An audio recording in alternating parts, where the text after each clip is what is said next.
Bienvenidos, hoy vamos a hacer un viaje fascinante, un recorrido por la infancia que nos va a llevar desde esos primeros balbuceos tan tiernos hasta las puertas mismas de la adolescencia.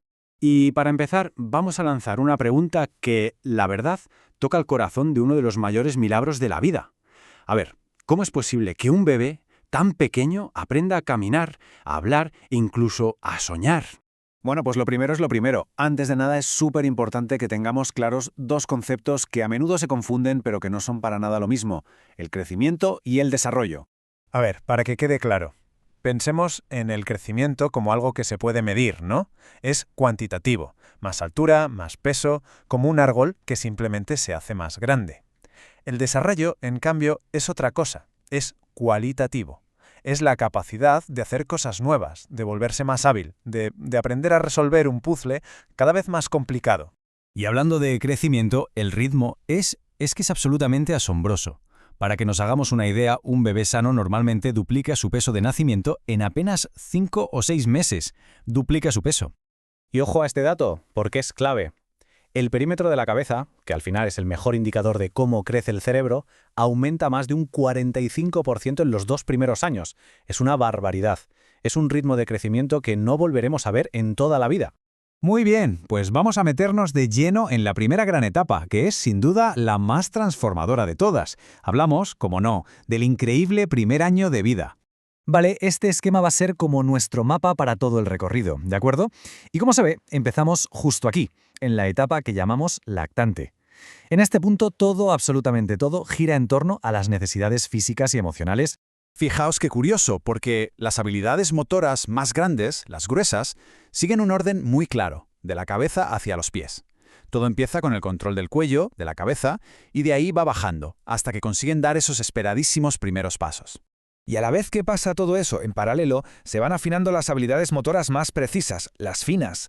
Esto les permite hacer cosas increíbles, como la famosa pinza digital, que no es otra cosa que esa maravilla de poder coger un objeto pequeñito usando solo el pulgar y el índice.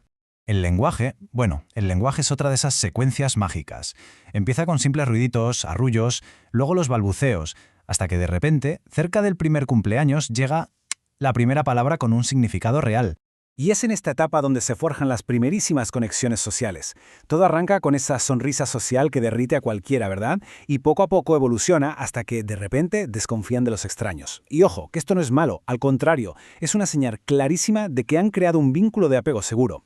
Y después de este primer año tan intenso, ¿qué viene?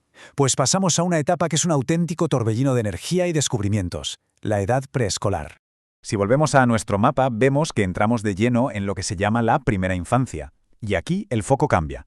Ya no se trata solo de las necesidades básicas, ahora el juego se abre a un aprendizaje social y emocional muchísimo más complejo.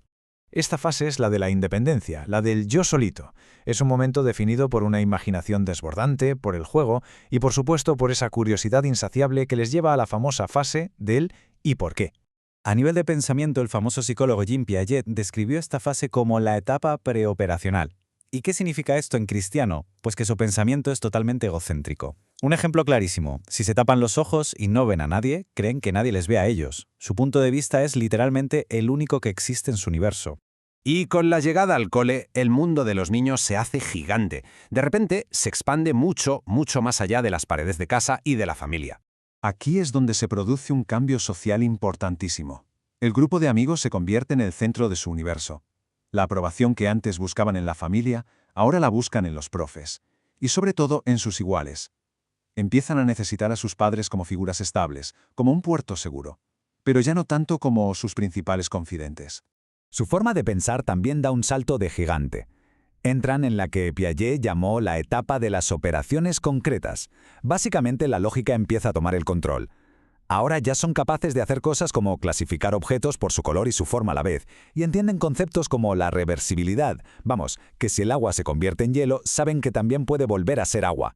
Y llegamos a la última gran transición de la infancia, ese puente físico y hormonal que les lleva directos a la adolescencia, la pubertad.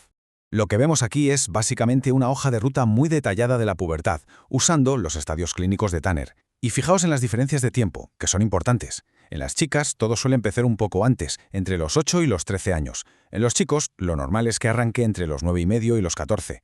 Aunque los cambios físicos son diferentes, el camino para ambos es muy parecido. Avanzan a través de 5 etapas muy bien definidas hasta que alcanzan la madurez física. Esta tabla es súper interesante porque nos dice mucho sobre cómo madura el cuerpo por dentro. A medida que se hacen mayores, su organismo se vuelve mucho más eficiente. Fijaos cómo la frecuencia cardíaca y la respiratoria van bajando poco a poco. ¿Y eso qué significa? Pues que el corazón y los pulmones se han hecho más fuertes y ya no necesitan ir tan a tope para hacer el mismo trabajo. Y al final, todo este viaje, tanto físico como mental, nos lleva a la que quizás sea la idea más importante de todas, y es que un desarrollo sano es muchísimo más que ver cómo un cuerpo crece y ya está. Si recordamos el mapa con el que empezamos, la clave está ahí. Para que un niño o una niña pueda alcanzar todo su potencial, hay que cubrir tanto sus necesidades físicas, la comida, el descanso, como las emocionales, el afecto, la seguridad. Las dos son igual de importantes. Y con esta idea cerramos el círculo. Y lo hacemos con una pregunta, una reflexión final para todos nosotros. Ahora que hemos visto todo este viaje tan increíble, ¿cuál es la mejor manera de apoyar el potencial único y maravilloso que hay en cada niño y cada niña?